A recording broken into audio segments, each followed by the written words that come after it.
Dear children, today we will learn the story of Prophet Nuh alayhi salam. Do you know how he warned his people? Prophet Nuh alayhi salam kept calling his people towards Allah, but they did not listen to him.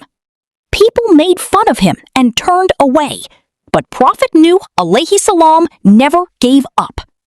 Then Allah commanded him to build a great ark, and Prophet Nuh alayhi salam obeyed immediately. He started building the ark, and pairs of animals began to come inside.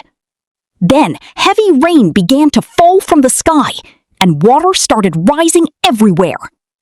The ark began to float on the water, and Allah protected Prophet Nuh alayhi salam and the believers. After some time, the rain stopped, and the water slowly went down. Then the ark stopped on new land, where a new life began. Dear children, we should always stand with the truth and trust Allah. Do you want to hear the next story? For more educational videos and stories, subscribe our channel and follow the Facebook page.